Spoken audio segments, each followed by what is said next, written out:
கையில் களிமண்ணா உடைத்தென்னை என்று உருவாக்கும் குயவனே உன் கையில் களிமண்ணா உடைத்தென்னை என்று உருவாக்கும் என் சித்தமல்ல உம் சித்தம் தேவா களிமண்ணானே பணிந்திடும் என்னை என் சித்தமல்ல உம் சித்தம் தேவா களிமண்ணானே பணிந்திடும் என்னை குயவனே உன் கையில் களிமண்ணான் உடைத்தென்னை என்று உருவாக்கும்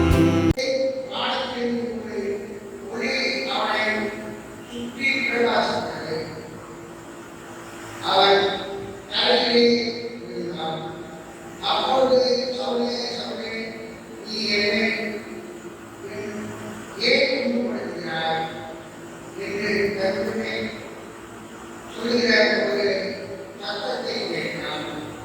அதற்கு அவன் ஆண்டவரே நீர் யார் என்றான்.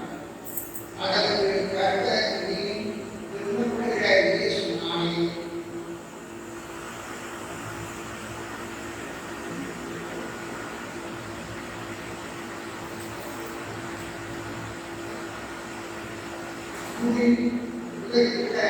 உனக்கு கடினமான அவன் நடுங்கிற திகைத்து ஆண்டவரை நான் என்ன செய்ய சுத்தமாயிருக்கிறேன் என்றான். அதற்கு கர்த்தர் நீ எழுந்து பட்டணத்துக்குள்ளே போ நீ செய்ய வேண்டியதை அங்கே உனக்கு சொல்லப்படும் என்றார். அவன் அவனுக்கு கூட பிரயாணம் பண்ணி மற்றவர்கள் சத்தத்தை கேட்டு ஒருவரையும் காணாமல் விரட்டிட்டு நின்றார்கள்.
கொள்வோம்.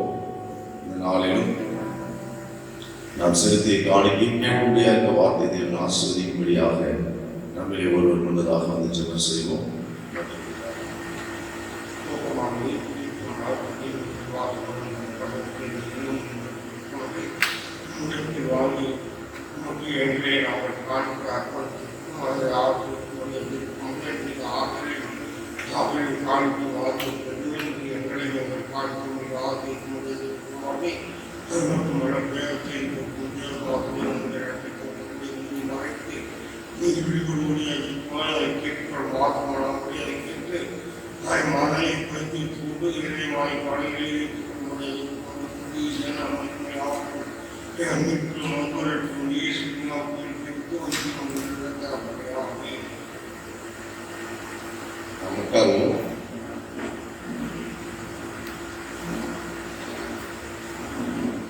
நாம் வாசித்த வேத பகுதிக்கு நம்முடைய வேதாகமத்தை நாம் திருப்பிக் கொள்வோம். அப்போஸ்தலர் நடவடிக்கைகள் 9ஆம் அதிகாரம். இன்றைக்கு நாம் தியானிக்கும்படியான தியான வசனம் 6வது வசனத்தை நாம் வாசிக்கலாம். அவன் நடுங்கி திகைத்து, ஆண்டவரே,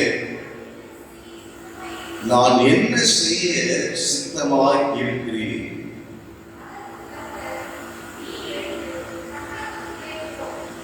ஆண்டவரே, நான் என்ன செய்ய சித்தமாய் இருக்கிறேன்? ஆண்டவர் அப்போஸ்தலனாகிய பவுல் அவரை ஏற்றுக்கொள்வதற்கு முன்பாக அவனை சந்தித்த பொழுது, அந்த சந்திப்பிலே அவன் ஆண்டவரை நோக்கி கேட்டதான ஒரு வார்த்தை, இந்த காலை வேளையிலே வந்திருக்கிற நாமும் கூட ஆண்டவராகிய இயேசு கிறிஸ்துவை ஏற்றுக்கொண்டிருக்கிறோம். ஒருவேளை அநேக ஆண்டுகளாக இருக்கிறான். ஆண்டவரிடத்தில் இந்த ஒரு கேள்வியை நாம் கேட்டது உண்டா? நாம் கொஞ்சம் சிந்தித்து பார்ப்போம். ஆண்டவரே, நான் என்ன செய்ய சித்தமாக இருக்கிறேன்?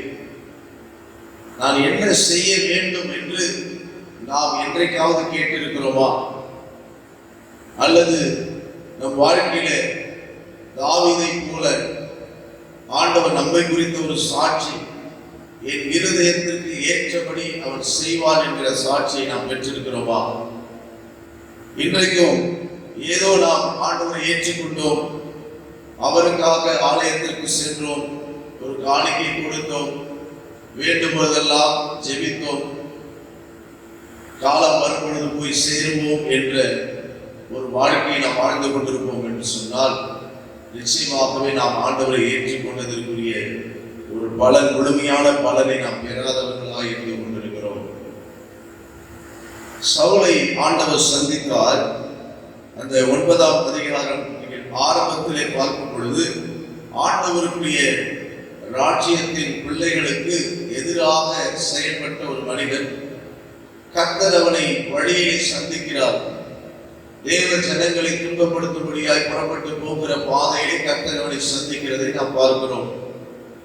அவன் அறியாத புரியாத ஒரு ஒளி அந்த இடத்திலே சடுதியிலே ஏற்பட்டு, மத்தியான வேளையிலே, நல்ல பகலான வேளையிலே ஒரு பெரிய வெளிச்சம், சூரியனை விட பிரகாசிக்கக்கூடிய ஒரு வெளிச்சம் அவர்களை சுற்றி இறங்கின பொழுது, அவன் திகைத்து நடுங்கி அவன் தரையிலே கீழே விழுந்தான். அப்பொழுதுதான் அவன் ஆண்டவரை பார்த்து கேட்கிறான், ஆண்டவரே, நான் என்ன செய்ய சித்தமாக இருக்கிறேன்? இந்த காலையிலே நம்முடைய வாழ்க்கையில கூட இப்படி ஒரு கேள்வியை கேட்டு அதற்குரிய பதிலை நாம் புரிந்து செயல்படுவோம் என்றால், நாம் ஆண்டவரை இயேசு கிறிஸ்துவை ஏற்றுக்கொண்டதற்குரிய முழுமையான பலனை நாம் பெற்றவர்களாக இருக்க முடியும். அல்லேலூயா. நான் என்ன செய்ய சித்தமாக இருக்கிறேன்? நான் என்ன செய்ய சித்தமாக இருக்கிறேன்? ஆண்டவருடைய சித்தம்.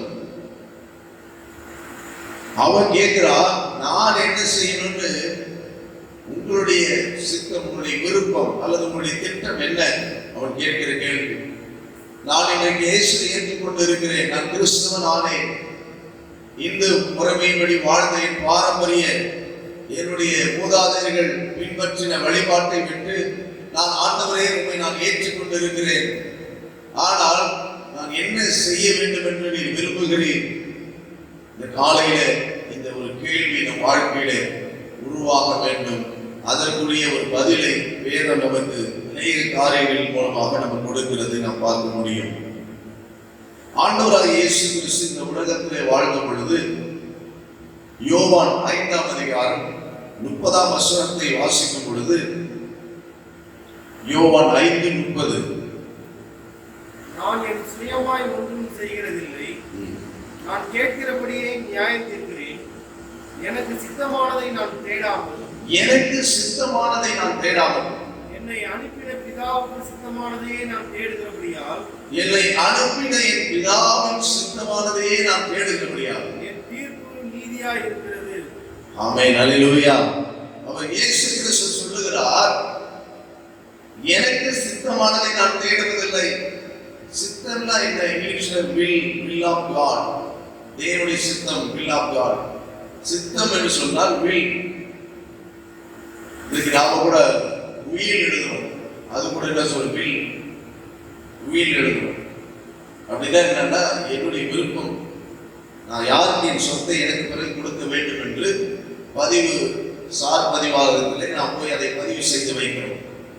நான் மறித்த பிறகு இந்த சொத்து இவருக்கு, இந்த அசையா சொத்து அசைய சொத்து யாராருக்கு என்று வில் அப்படி என்று சொன்னால் சித்தம், என் விருப்பம், என்னுடைய மனப்பூர்வமான விருப்பம்.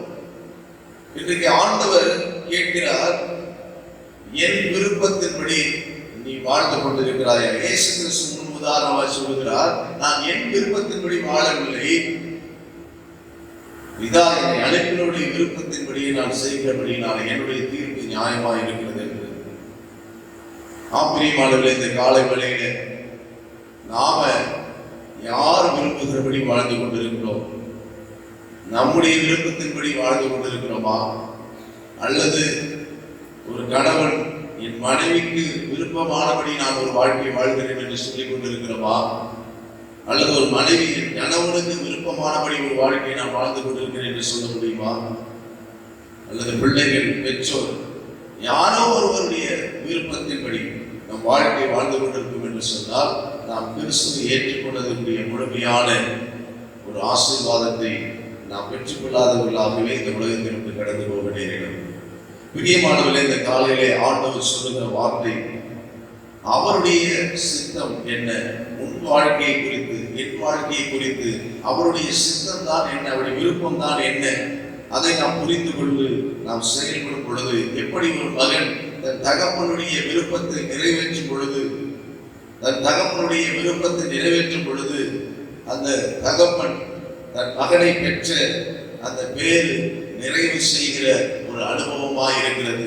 என் மகனை நான் பெற்றது வீண் போகவில்லை, என் விருப்பத்தை நிறைவேற்றி முடித்தான் என்கிற ஒரு மனமகிழ்ச்சியோடு ஒரு தகப்பன் எப்படி இருப்பானோ, இந்த காலை வேளையில உங்களையும் என்னையும் அவர் மகனாக மகளாக அவருடைய ரத்தத்தினாலே கழுவி உரிமை பாராட்டுகிற அந்த பரம தகப்பனுக்கு நீயும் நானும் பிள்ளையாய் இருக்க வேண்டும் என்றால் அவருடைய விருப்பத்தை நாம் நிறைவேற்றுகிறவர்களாய் இருக்க வேண்டும். ஆண்டுடைய விருப்பத்தை நாம் குறித்து வாசிக்கும் பொழுது பிரதானமான அவருடைய விருப்பம் என்ன என்று சொல்லும் பொழுது 1 தீமோத்தேயு புத்தகத்திலே 2ஆம் அதிகாரம் 14ஆம் வசனம். 1 தீமோத்தேயு 2:14. மேலும் ஆதாம் வஞ்சிக்கப்படவில்லை, ஸ்திரீயானவளே வஞ்சிக்கப்பட்டு மீறுதலுக்கு உட்பட்டாள். 1 தீமோத்தேயு 2:14. நாம் எல்லாரும் ரட்சிக்கப்படுவதே தேவனுடைய சித்தம். வசந்த வாசகம். எல்லா மனுஷரும் ரட்சிக்கப்படவும் சத்தியத்தை அறிகிற அறிவை அடையவும் அவர் சித்தமுள்ளவராய். வசனம் 16. 2:4. 1 தீமோத்தேயு 2:4 நாம் வாசிக்கும் பொழுது, எல்லாரும் கர்த்தரை அறிகிற அறிவை அடையவும் எல்லாரும் ரட்சிக்கப்படவும் அவர் சித்தம் உள்ளவராயிருக்கிறார், அப்படின்னா அவர் விருப்பம் உள்ளவராயிருக்கிறார். ஒருத்தனும் மிஸ் ஆகக்கூடாது. மத்தேயு எழுதின சுவிசேஷம் 18ஆம் அதிகாரம் 14ஆம் வசனத்தை வாசிக்கும் பொழுது என்ன வாசிக்கிறோம்?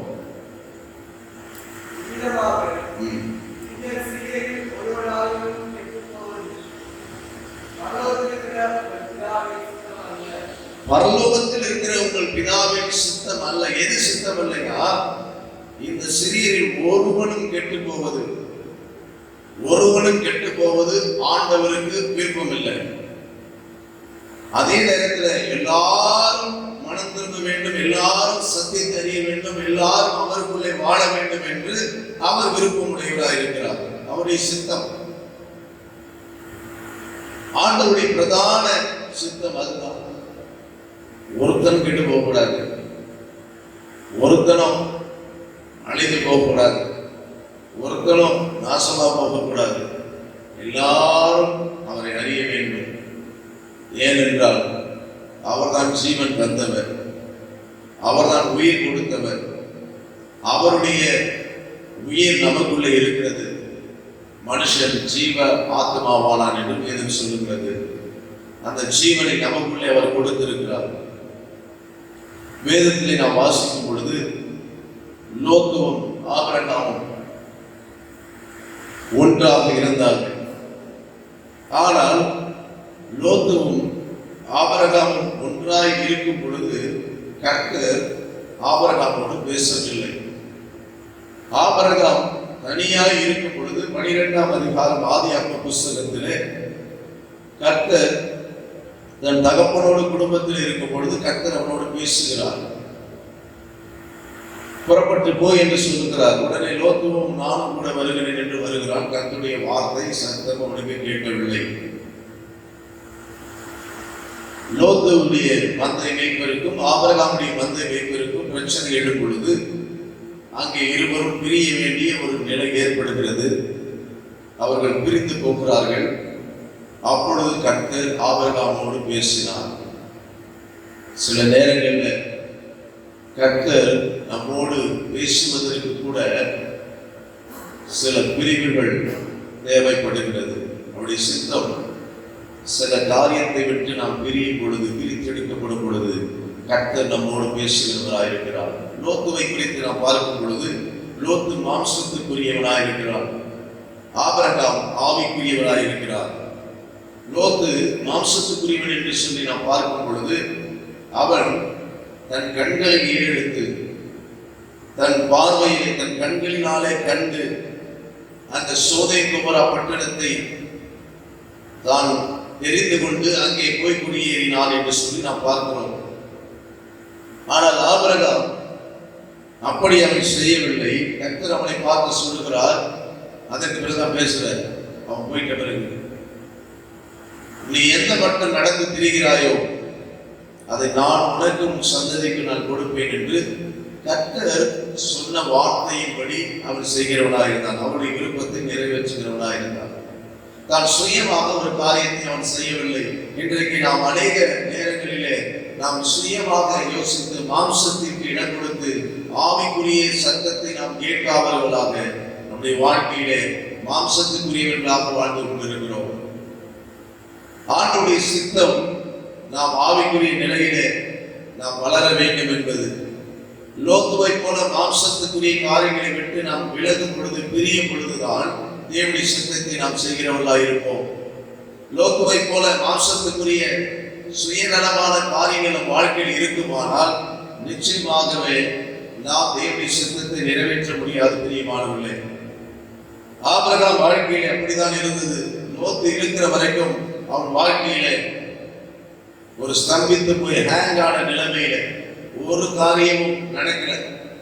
டெய்லி சாப்பிட்றாங்க, தூங்குறாங்க, தான் நடக்குதே தவிர கர்த்தருடைய சத்தம் கேட்கப்படவில்லை, கர்த்தருடைய வழி நடத்துதல் இல்லை.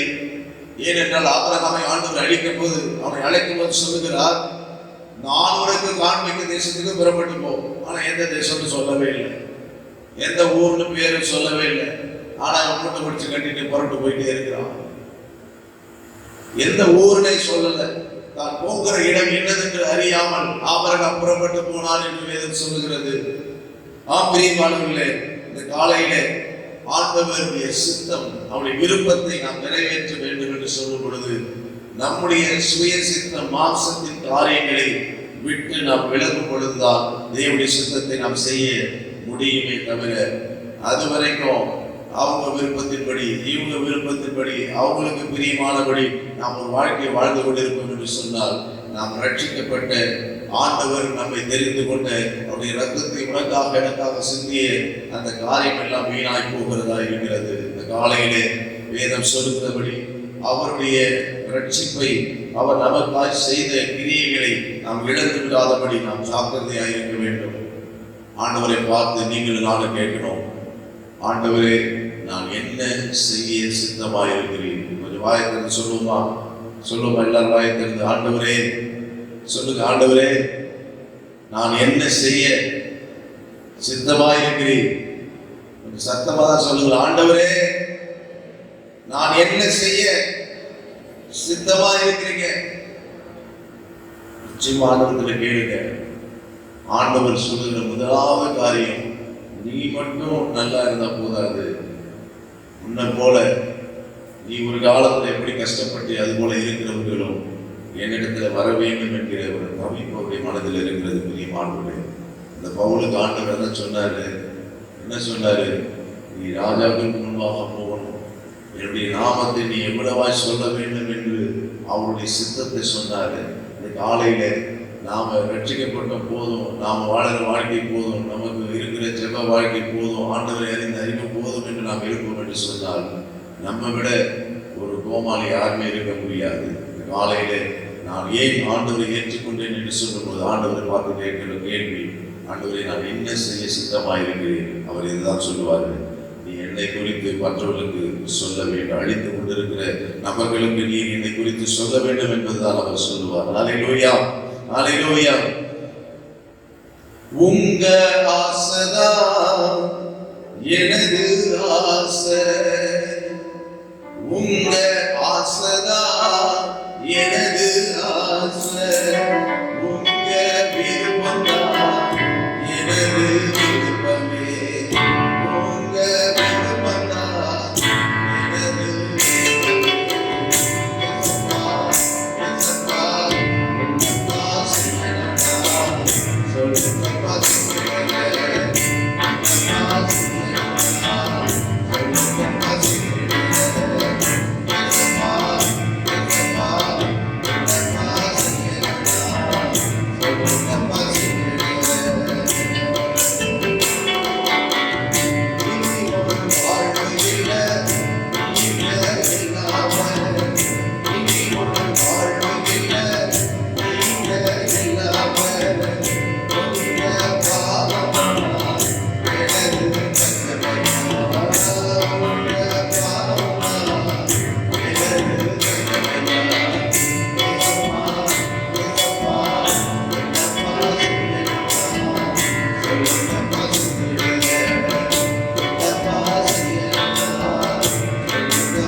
இனி ஒரு வாழ்க்கை இல்லை நமக்கு.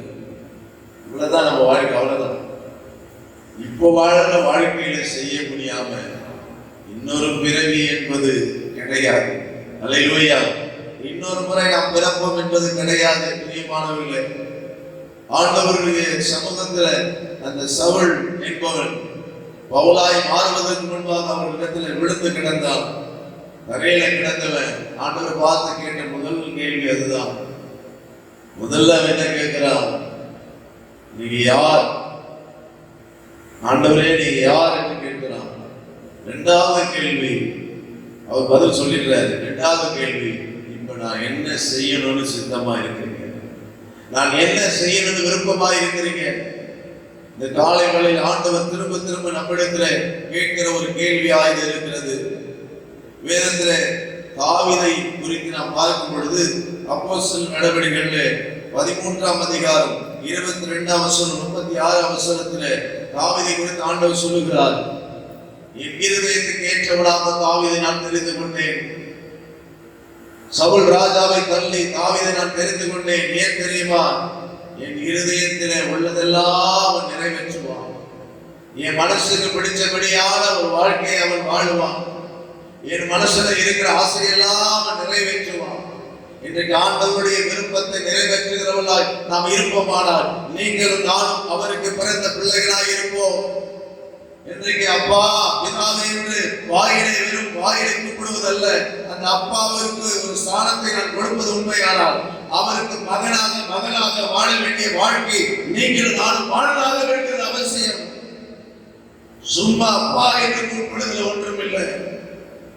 அவருக்கு மகனாக மகளாக நீ நானும் அவருடைய விருப்பத்தை நிறைவேற்றுகிறவர்களாய் வாழ வேண்டும். காலையில் ஆண்டவர் அதைதான் நம்மிடத்தில் எதிர்பார்க்கிறார். அப்பா பிதாவே என்று நாம் கூப்பிடுகிறோம்.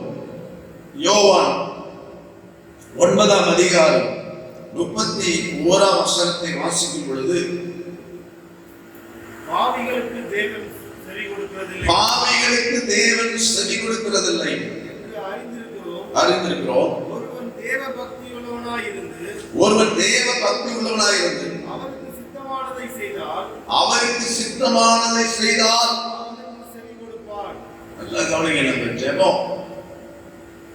நம்முடைய ஜெபம் கேட்கப்பட வேண்டும் என்று சொன்னாலும் வசனம் சொல்லுகிறது பாவிக்கு செவி கொடுக்க மாட்டார். ரைட், அதுல எந்த டவுட்டும் இல்லை. ஆனால் ஒரு தேவ பக்தி உள்ளவன் என்று சொல்லி இன்றைக்கு நாம ஆண்டவரை தேடி வந்திருக்கிறதுக்கு ஆண்டவரை தேடும்படியாக கையில பைபிள தூக்கிட்டு வரோம். தேவ பக்தியை காண்பிக்கிறோம். கடவுளுக்காக காலையில எழுந்து கஷ்டப்பட்டு எழுந்து வந்திருக்கிறோம். சில பேர் அலாரம் வச்சு எழுந்திருச்சிருப்பீங்க, சில வீட்டில் எழுப்பி விட்டுருப்பாங்க. எப்படியும் காலையில எழுந்து அதிகாலையில தேவ சமூகத்துக்கு வர வேண்டும் என்று சொல்லி நாம் எழுந்து வந்திருக்கிறோம். தேவ பக்தியை நாம் காண்பிக்க வந்திருக்கிறோம். ஒருவன் தேவ பக்தி உள்ளவனாய் இருப்பது அதை உபகாரப்படுத்துவதும் எப்படின்னு சொன்ன அந்த வசனம் சொல்லுகிற பிற்பகுதியில அவர் சித்தத்தை செய்து எந்த ஒரு மனுஷன் இருக்கிறானோ அவர் விருப்பத்தை செய்து வாழுகிறானோ அவனுக்கு அவர் செவி கொடுக்கிறார். அவருடைய விருப்பத்தை செய்வதில் ஆர்வத்தோடு இருக்கிற தேவ ஜனங்கள் ஜெபிக்கிற ஜெபத்திற்கு பதில் கொடுக்கிறவராய் இருக்கிறார்.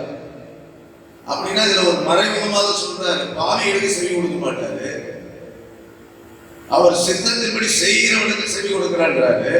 அப்ப அவர் சித்தத்தின்படி செய்யாதவனுக்கு அவர் செவி கொடுக்க மாட்டாரு.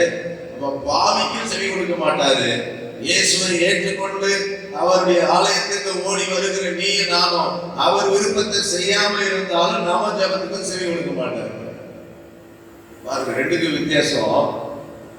அப்ப நம்ம ஆண்டவராய் இயேசு கிறிஸ்துவை ஏற்றுக்கொண்டது நல்லது, அப்படி சமூகத்துக்கு ஓடி வருவது நல்லது, அப்படி வார்த்தை கேட்பது நல்லது. ஆனால் இதெல்லாம் எப்ப நிறைவு வரும் அப்படின்னு சொன்னா அவருடைய விருப்பத்தை நிறைவேற்றும் பொழுதுதான், அவருக்கு பிரியமானபடி நீங்களும் நான் வாழும் பொழுதுதான், அவருக்கு மனசுக்கு பிடிச்ச ஒரு மகனா மகளாக நீங்களும் நானும் வாழும் பொழுதுதான் நாம வாயை திறந்து கேட்கிற நம்முடைய ஜெபத்திற்கு அவர் பதில் கொடுக்கிறவராக இருக்கிறார். ஹல்லேலூயா சொல்லுவோமா? ஹல்லேலூயா, ஹல்லேலூயா.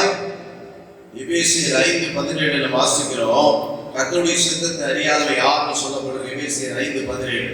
ஆகையால் நீங்கள் மதியற்றவர்களாய் இராமல் கர்த்தருடைய சித்தம் இன்னதென்று உணர்ந்து கொள்ளுங்கள். கர்த்தருடைய சித்தம் இன்னதென்று உணர்ந்து கொள்ளுங்கள். அப்படி உணர்ந்து கொள்ளாதவனை குறித்து சொல்ற, நீங்கள் மதியற்றவர்களாய் இராமல் அப்படின்னா சரியான தெளிவா இல்லாத மனுஷன் கர்த்தருடைய சித்தத்தை அறிந்து கொள்ள மாட்டான். அதை குறித்து ஆர்வம் இருக்காது. அவர் என்ன வச்சிருக்காரு, என்ன குறித்த பிளான் என்ன, அவருடைய விருப்பம் என்ன, அவர் எதை செய்ய வாஞ்சிக்கிறார், என்ன கொண்டு எதை செய்ய வாஞ்சிக்கிறார் என்கிற ஒரு கேள்வியோ அதை குறித்த ஒரு தேடுதல், ஒரு ஆராய்வு எந்த மனுஷனுக்குள்ள இல்லையோ அவனை குறித்து வேதம் சொல்லுகிறது, மதியற்றவர்களை போல நீங்கள் வாழாமல் கர்த்தருடைய சித்தம் இன்னதென்று அறிந்து கொள்ள வேண்டும்.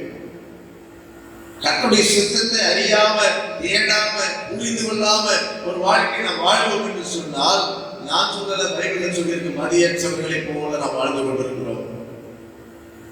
கர்த்தருடைய சித்தம் வேதத்தில் நாம் வாசிக்கிறோம்.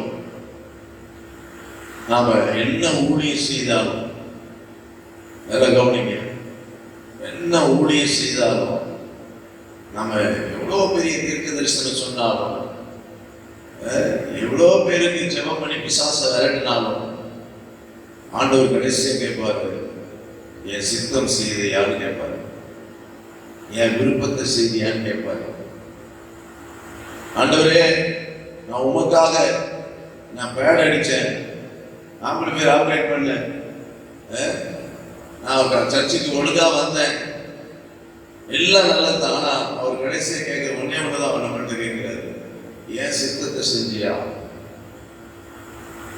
பிதாவுடைய சித்தத்தை செய்கிறவன் தான் லோகத்துக்கு உள்ள பிரவேசிக்க முடிகின்றார். ஆனால் என்னை நோக்கி கர்த்தாவே கர்த்தாவே என்று கூப்பிடுகிறார், அதிலே பிரவேசிப்பதில்லை.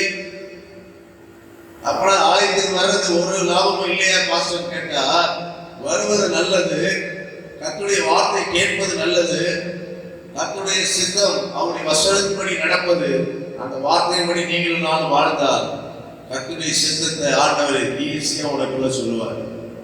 கர்த்தருடைய வார்த்தை கேட்டு கீழ்ப்படிஞ்சு நடந்தாலே போதும், கர்த்தருடைய சித்தத்தை நீ புரிந்து கொள்ள முடியும். ஆண்டவருடைய வார்த்தை உனக்குள்ளே செயல்படும் என்று சொன்னால் அவருடைய விருப்பத்தை நீ புரிந்து கொள்ள முடியும். சொல்லணும்னா அவருடைய ஹார்ட் பீட்ஸ், ஆண்டவருடைய ஹார்ட் பீட், இதய துடிப்பை நீ அறிந்து கொள்ள முடியும். ஹல்லேலூயா, ஹல்லேலூயா. இயேசு ராஜா உம் இதய துடிப்பை அறிந்து கொள்ளும் வாக்கியும் தாரோ, ஏக்கமெல்லாம் நிறைவேற்ற கிருபையை தாரோ. இயேசு ராஜா இதயத்தின் அறிந்து கொள்ளும் வாக்கியம் தாரோ,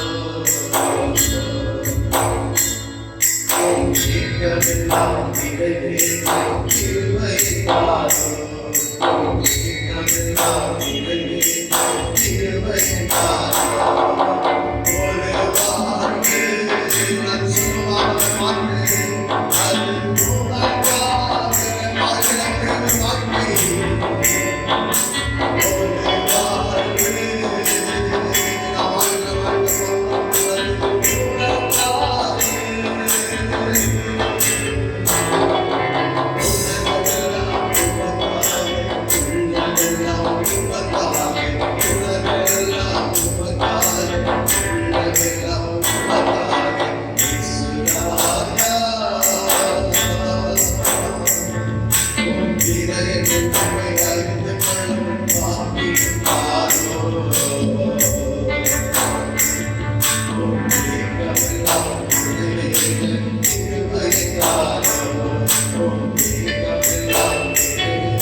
அவருடைய சித்தத்தை நாம் செய்ய வேண்டும் என்று சொன்னால் 3 காரியத்தை நாம் செய்தாக வேண்டியது அவசியமாக இருக்கிறது. முதலாவதாக ஏசாயா தீர்க்கதரிசன புஸ்தகம் 6ஆம் அதிகாரம் 8ஆம் வசனத்தை நாம் வாசிக்கும் பொழுது,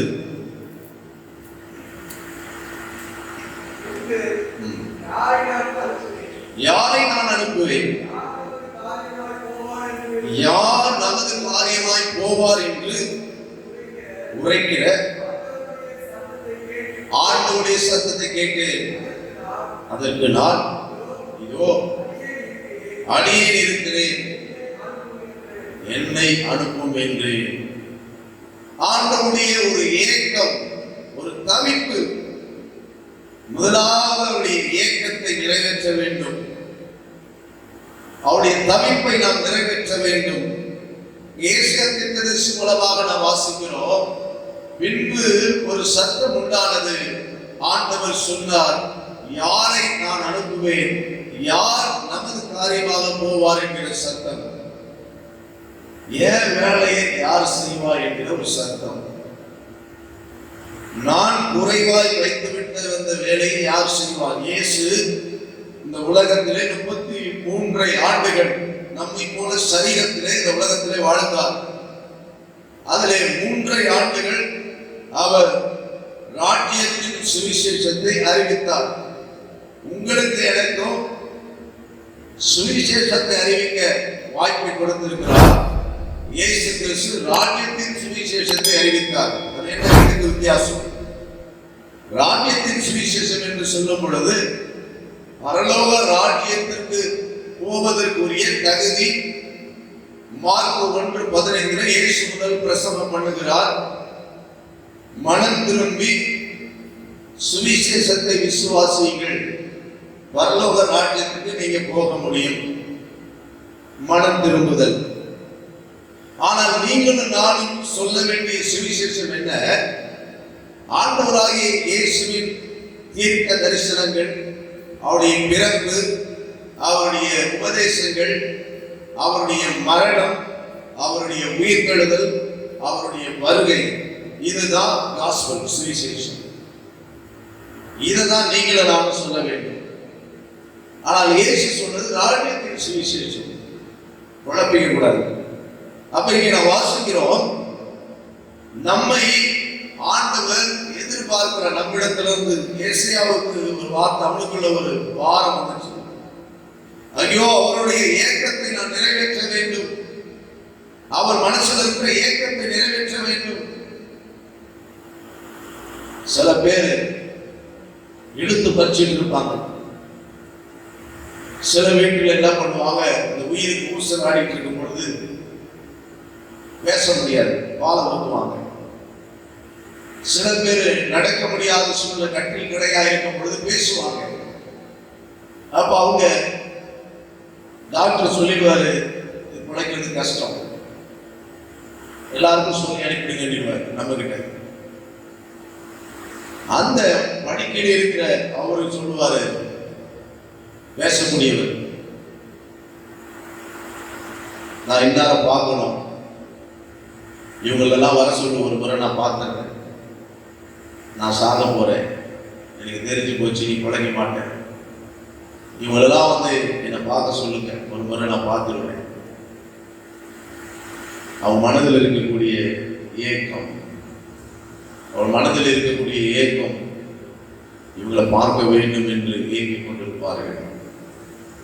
அந்த குறித்த நபர் வரல, அதுக்குள்ள அவர் போயிட்டாருன்னு சொன்னா மக்கள் சொல்லுவாங்க, அந்த உயிர் ஏங்கிட்டு இருந்துச்சு, அவனை பார்க்கணும், நீ வராம போயிட்டேடா பாவின்னு சொல்லி அவனை எல்லாரும் ஏசுவார்கள், பேசுவார்கள்.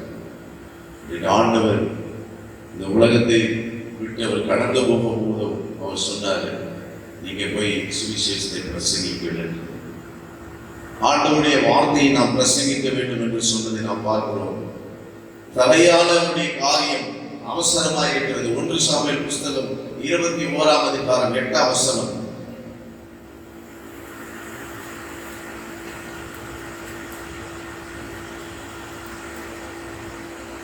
தாவீது அபிமெலேக்கை பார்த்து, இங்கே உம்முடைய வசத்தில் ஒரு ஈட்டியானாலும் பட்டயமானாலும் இல்லையோ, ராஜாவின் காரியம் அவசரமானபடியினால் என் பட்டயத்தையாகிலும் என் ஆயுதங்களையாகிலும் நான் எடுத்துக்கொண்டு வரவில்லை என்றார்.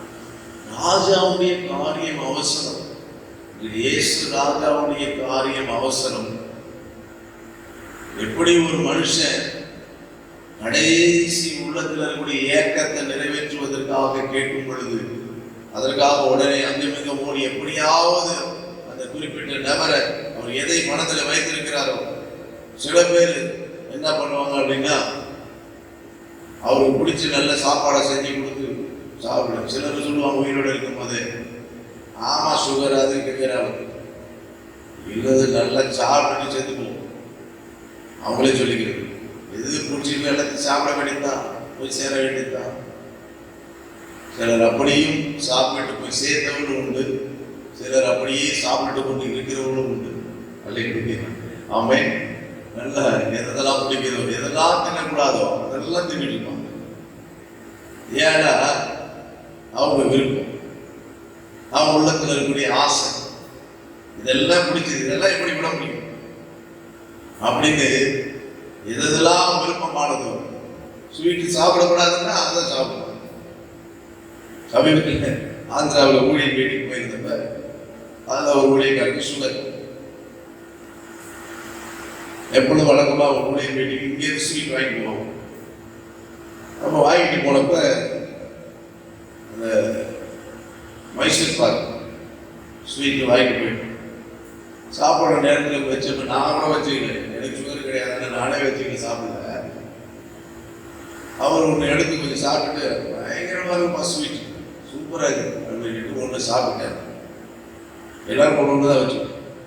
திரும்பவும் என்னோட எடுத்து தின்னுட்டு என்ன யாரும் சாப்பிட்றேன்னா சுகர் தான், நல்லா இது பயங்கர டேஸ்டாக இருக்கு. எப்படி இது பயங்கர டேஸ்டாக இருக்கு. நீ பாவம் கூட அப்படிதான், பாவத்தின் சம்பளம் மரணம் தெரியும். ஆனால் மனுஷன் இன்றைக்கு பாவத்தை பருகி கொண்டு இருக்கிறான், ரொம்ப டேஸ்டாக இருக்குன்னு. ஆனால் அவனுக்கு தெரியும் அது மரணத்தில் கொண்டு போய் முடியும் என்று. சுகர் வியாதி இருக்கிறவங்களுக்கு தெரியும் சுகர் சாப்பிடக்கூடாது, சாப்பிட்டாட்டேன்னு. ஆனாலும் ஸ்வீட்டா இருக்கு, நல்ல ருசியா இருக்குன்னு சாப்பிடுறது போல இன்றைக்கு பாவத்தை செய்து கொண்டிருக்கிறது கூட அது ரொம்ப நல்லா இருக்குன்னு பாவத்தை செய்து கொண்டிருக்கிறாங்க. முடிவு மரணம், முடிவு மரணம்.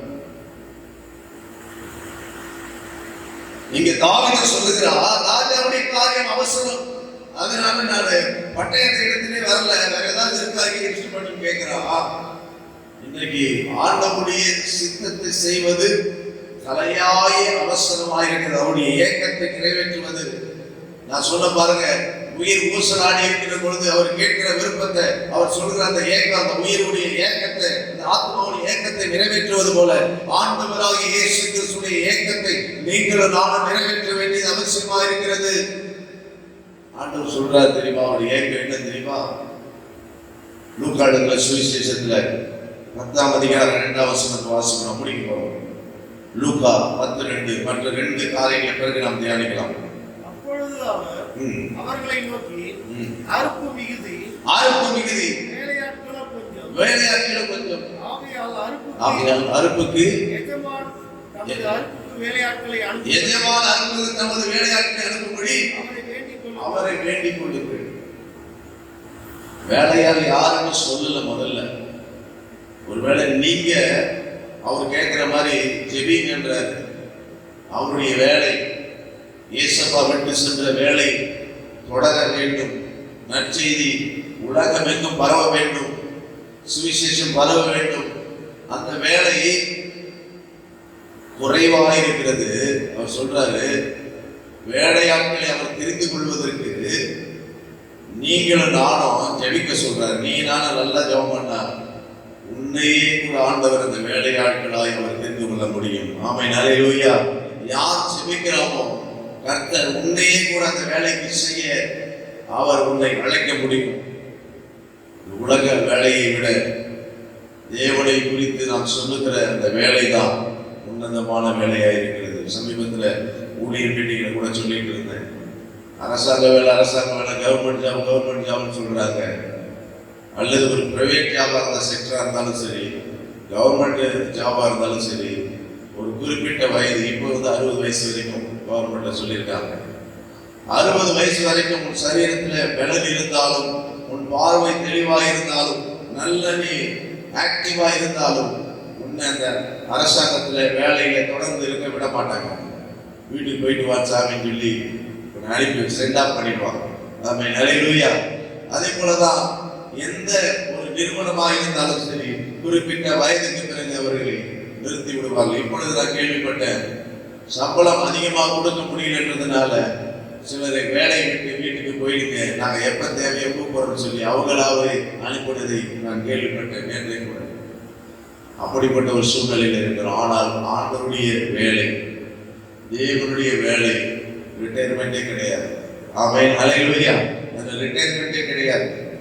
உன்னை ஆண்டவர் போன துரத்த மாட்டாரு. நீ கடைசி வரைக்கும் அவருடைய நாமத்தை சொல்லிக்கிட்டே இருக்கலாம், அவருடைய வார்த்தை மற்றவர்களுக்கு சொல்லிக்கொண்டே இருக்கலாம், அவருடைய ராஜ்யத்தை பிரஸ்தாபப்படுத்திக் கொண்டே இருக்கலாம். அவருடைய வேலையை உன் கையில் அவர் கொடுக்கும் பொழுது அதான் இங்க சொல்றாரு, அறுவடை மிகுதியாக இருக்கிறது, இன்னும் ஆத்மாக்கள் ரட்சிக்கப்படாமல் இருக்கிறது. நம்முடைய இந்திய தேசத்துல இப்பொழுதும் ஒரு பக்கம் ரட்சிப்பு நடந்து கொண்டு வந்தாலும் அதை எதிர்க்கிற ஒரு கூட்டம் எழுப்பிக் கொண்டிருக்கிறது.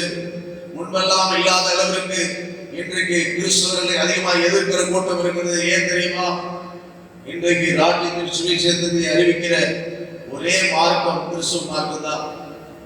அவர்கள் தான் அநேக இடங்களில பட்டி தொட்டியில எந்தெந்த இடங்கள்லாம் மனுஷன் போக முடியாத இடத்துக்கு கூட அவர்கள் கால் வைத்து அங்கே யாராவது இருக்கிறார்களா, காடு மலை என்று பார்க்காமல், இரவு பகல் குளிர் வெயில் என்று பார்க்காமல் ஊழியம் செய்து கொண்டிருக்கிறார்கள்.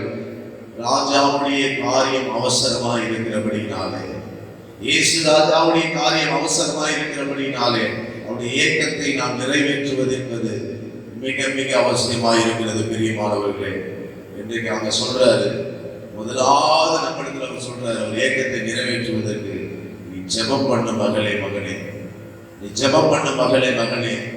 ஆண்டவருடைய அறுவடைக்கு ஆட்களை அனுப்பும்படியாக முதலாவது நீ ஜெபிக்க துவங்கு. அவருடைய ஏக்கத்தை நிறைவேற்றும்படியாக உன்னிடத்தில் எதிர்பார்க்கிற முதலாவது காரியம் நீ அதற்காக ஜெபிக்க துவங்கு. என்ற நாளிலிருந்து நீ ஜெபிக்க ஆரம்பி.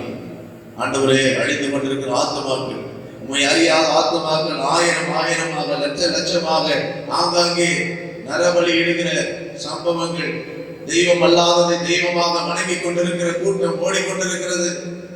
சமீபத்தில் கேள்விப்பட்டிருப்பீங்க, இந்த கும்பமேளாவுக்கு போனவங்க நிறைய கொரோனா வியாதி, கட்டுப்பாடு இல்லை, கட்டுப்பாடு இல்லாமல் அவர்கள் போனாங்க. நாம் ஆராதிக்கிற தேவன் அவர் ஜீவனுள்ள தேவனாய் இருக்கிறார். ஹல்லேலூயா, ஹல்லேலூயா.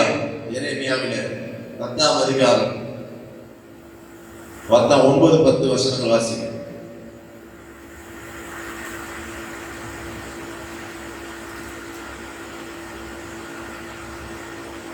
தகடாக்கப்பட்ட வெள்ளி தர்சீசிலும் பொன் 10ஆம் வசனம் படி 10. கர்த்தரோ மெய்யான தேவன், அவர் ஜீவனுள்ள தேவன், நித்திய ராஜா. அவருடைய கோபத்திலும் பூமி அதிலும் அவருடைய உக்கிரத்தை ஜாதிகள் சகிக்க மாட்டார்கள். 11. வானத்தையும் பூமியையும் உண்டாக்காத தெய்வங்கள் பூமியிலும் இந்த வானத்தின் கீழும் இராதபடிக்கு அழிந்து போகும் என்பதை அவர்களுக்கு சொல்லுங்கள். நல்ல கவனிக்கணும். வானத்தையும் பூமியையும் உண்டாக்கின தெய்வம் ஒன்றுதான், நம்முடைய ஆண்டவராக இயேசு கிறிஸ்து. அவரை கொண்டும் அவருக்கு என்றும் எல்லாம் சிருஷ்டிக்கப்பட்டது. ஆமென் சொல்லுமா சத்தமா? ஹல்லேலூயா, சத்தமா ஹல்லேலூயா. நம்முடைய ஆண்டவர் வானத்தையும் பூமியை உண்டாக்கினவர். தெளிவா வசனம் சொல்லு, வானத்தையும் பூமியை உண்டாக்காத தெய்வங்கள் என்ற பெயர்ல நிறைய இருக்கு. A to Z வரைக்கும் நிறைய இருக்கு. ஆனால் ஒன்று மாத்திரம் தான் தெய்வமாக முடியும். தேவனுடைய வசனம் சொல்லுகிறது, வானத்தையும் பூமியும் படைத்த ஒரே தெய்வம் உண்டானால் ஆண்டவராகிய இயேசு கிறிஸ்து மாத்திரமே. ஹல்லேலூயா. அவர் மாத்திரம்தான். மற்றதெல்லாம் ஒரு நாள் அழிந்து போயிடும். ஏன்னா அதெல்லாம் மேல நீங்க வாசிச்சீங்கன்னா மனுஷனுடைய கை வேலையாக இருக்கிறது. நம்ம ஆண்டவரை யாரும் கையில் எதுவும் செய்ய முடியாது, சிலை செய்ய முடியாது, சிற்பம் அடிக்க முடியாது. ஏனென்றால் நம்முடைய ஆண்டவர் வசனம் சொல்லுது, அப்போஸ்தலர் நடவடிக்கைகளே, வானம் எனக்கு சிங்காசனம், பூமி எனக்கு பாதப்படி. நான் மனுஷர் கட்டுகிற கோவில்களிலே வாசம் பண்ணுவதில்லை என்று ஆண்டவர் சொல்லுகிறார். ஹல்லேலூயா. தெளிவா சொல்றார், மனுஷர் கையினாலே கட்டுகிற கோவிலே நான் வாசம் பண்ணுவதில்லை. ஏன்னா அவர் எதற்கும் கட்டுப்படாதவர். ஆனால் உனக்குள்ளே அவ்வளவு பெரிய ஆண்டவர் வந்து வாசம் பண்ண வேண்டும் என்றால் உன் இருதயத்திற்குள்ளே அந்த அன்பு இருக்குமானால் அந்த அன்புள்ள இருதயத்தில் இயேசு வாசம் பண்ண விரும்புகிறார். ஹல்லேலூயா. கபடமில்லாத இருதயத்திற்குள்ளே இயேசு வாசம் பண்ண விரும்புகிறார். நாம் அப்படியே கண்களை மூடி ஆண்டவரை நாம் நோக்கி பார்ப்போம். எல்லாரும் எழுந்து நிற்போமா? ஹல்லேலூயா. அடுத்த 2 காரியங்களை வரும் நாட்களை நாம் தியானிப்போம். இப்பொழுதும் அவருடைய இயக்கத்தை நாம் நிறைவேற்ற வேண்டும். அப்போஸ்தலனாகிய பவுல் ஆண்டவரை பார்த்து கேட்டார், நான் என்ன செய்ய சித்தமாய் இருக்கிறீங்கப்பா, நான் என்ன செய்ய சித்தமாய் இருக்கிறீங்க என்று அன்றைக்கு ஆண்டவர் பார்த்து அவன் ஒரு கேள்வி கேட்டான். ஹல்லேலூயா, ஹல்லேலூயா, ஸ்தோத்திரம் ஆண்டவரே, ஹல்லேலூயா, ஸ்தோத்திரம் ஸ்தோத்திரம் ஸ்தோத்திரம் ஸ்தோத்திரம் ஸ்தோத்திரம் ஆண்டவரே, ஹல்லேலூயா. ஆண்டவருக்கு ஒப்பு கொடுப்போமா? அப்பா, உம்முடைய விருப்பமா, உம்முடைய விருப்பம் ஆண்டவரே, உம்முடைய திட்டம் ஆண்டவரே, உம்முடைய சித்தம் ஆண்டவரை நான் நிறைவேற்ற வேண்டும். முதலாவது நான் செய்ய வேண்டியது ஜெபிக்க வேண்டும். ஹல்லேலூயா. அறுவடை மிகுதியாய் இருக்கிறது, ஆட்கள் குறைவாய் இருக்கிறார்கள். இன்னும் அநேக அறுவடைக்கான ஆட்களை நீங்க அனுப்பும்படியாக நான் ஜெபிக்க போகிறேன். ஹல்லேலூயா, ஹல்லேலூயா, ஹல்லேலூயா. 1000 கோடி மக்கள் ஹல்லேலூயா நரகத்திற்கு போய் கொண்டிருக்கிறார்கள். அவர்களெல்லாம் ரட்சிக்கப்பட வேண்டும் என்பது உங்களுடைய ஏக்கமாய் இருக்கிறது. அதை நிறைவேற்றுவதற்கு நான் ஜெபிக்க போகிறேன். ஹல்லேலூயா, ஜெபிக்க போகிறேன். இந்த நாளில் நாம் தீர்மானம் எடுப்போமா? இன்றையிலிருந்து நாம் ஒரு தீர்மானம் எடுப்போமா? ஹல்லேலூயா. ஆண்டவரே, நான் ஜெபிக்க போகிறேன். ஹல்லேலூயா. உம்மை அறியாத ஜனக்கூட்டம் ரட்சிக்கப்படும்படியா, உம்மை ஏற்றுக்கொள்ளாத மக்கள், நரகத்திற்கு போகிற மக்கள், பாவ வழியில் இருக்கிற மக்கள் ரட்சிக்கப்படும்படியா நான் ஜெபிக்க போகிறேன். ஹல்லேலூயா, ஹல்லேலூயா. இயேசுவே எனது தலையாணி, நானோ உமது உடலாணி. இயேசுவே எனது தலையாணி, நானோ உமது உடலாணி.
நினைவு உணர்வு வளரும்படியா, உங்களுடைய விருப்பம் நிறைவேற்றுகிறவர்களா, உங்களுடைய சித்தம் என்னவென்று அறிந்து நாங்கள் செயல்படும்படியா இந்த காலையில எங்களை ஒப்பு கொடுக்கிறப்பா. ஆண்டவர் சமூகத்தில் ஒப்பு கொடுப்போமா? உள்ளத்துல ஒப்பு கொடுப்போமா?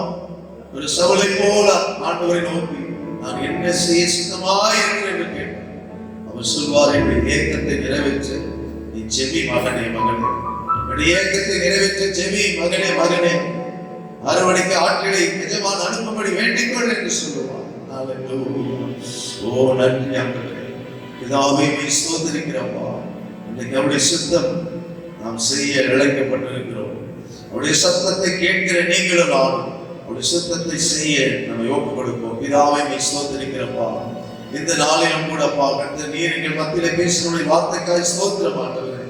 ஆம் ஆண்டவரே, மெய்யாகவே ஆண்டவரே உங்களுடைய சித்தம் செய்வதே எங்கள் வாழ்க்கையின் பிரதானமாக இருக்கிறது. ஆண்டவரே, உங்களுடைய சித்தம் செய்யாமல் நாங்கள் மற்ற காரியங்களை எல்லாம் செய்வோம் என்றால் ஆண்டவரே முடிவிலே ஆண்டவரே நாங்கள் பரலோக ராஜ்யத்திலே பிரவேசிப்பது கூட கூடாத காரியமாய் போய்விடுமே.